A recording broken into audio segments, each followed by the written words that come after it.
I'm Kylie Birchnell, and I'm going to be talking to you about the Philippines. So, I'm going to take you on a trip to the Philippines. I like to travel, and so I made this whole project just a trip for me to the Philippines to learn about culture and their health systems and their health care. So, join me for the ride. Okay, so the Philippines, one of their main, I'm going to start with their family. This is one of their main focal points. Family is at the most high priority for them, and they're extremely close. Their family is not just a regular family, not just immediate family, but it's considered a nuclear family or to certain kinship family, and that means that it's an extended family. So it's not just actually blood related people, but it can be people that are just lawyers or people that are high up in the systems in the Philippines. The reason for this is because many of the Philippines, the only way that they actually reach higher levels of success is based off of their resources or the people that they know. So a lot of times it's very important to make those connections with people that can help them reach different levels of success. Elders are extremely important to the family and to each Filipino. The elders are respected and treated pretty much like a king in their home. So it's considered a nuclear family, and many times all of these people will live under the same house. So it's a huge family living in a house together. They participate in a godparent, godchild relationship, and with this relationship, it's just as important as a regular parent to child relationship.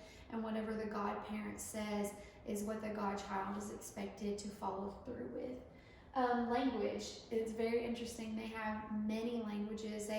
Depending on what source you look at, there's anywhere from 170 to 183 languages or dialects.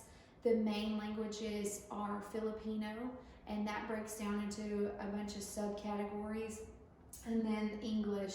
About 30% of the population speaks Tagalog, which is a type of Filipino language or dialect, and that's where the Filipino language dialect actually originated from, was the Tagalog culture. About 75% of the people speak English, and then the rest of the percentage is just a series of different dialects or languages.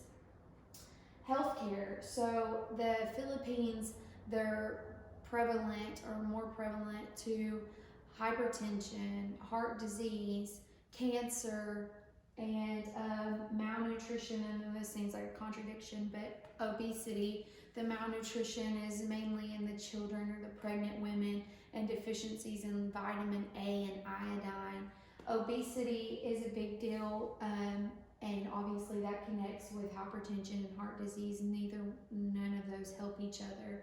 So many times they don't know that they have hypertension, and for treatment, they most of the time will try herbal remedies or see a faith healer or a priest or a preacher, and this is where they get their cures. And if they aren't able to be cured, then they start to believe that they've broken taboo and that there's just really not any hope for them.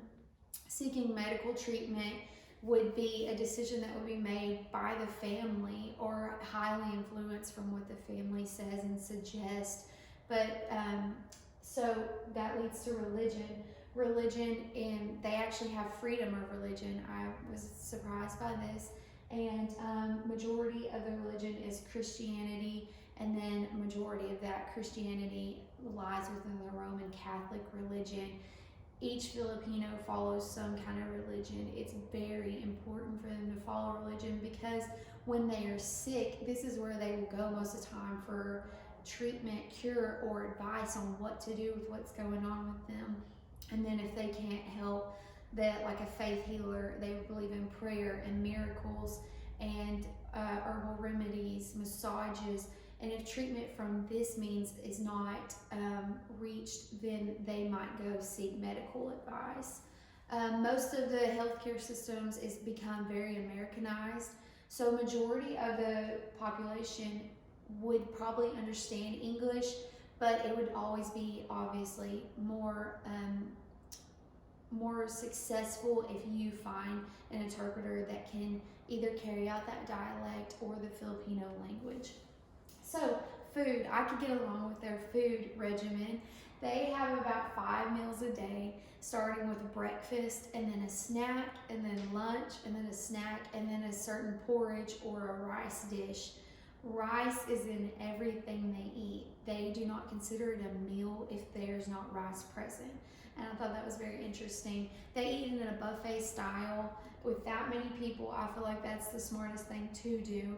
And so you're able to eat as much or as least amount as you want. So I'm going to sound like a total feminist, but anyways, women's rights. I thought this was very interesting.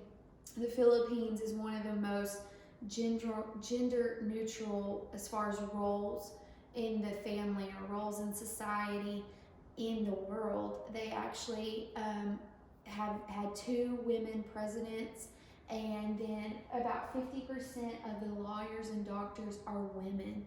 So I thought that was very interesting and very applaudable, because in many foreign countries, the women don't have a voice, or they become abused or certain things like that. So the Philippines is really making a mark on the world by allowing the women to have a say so.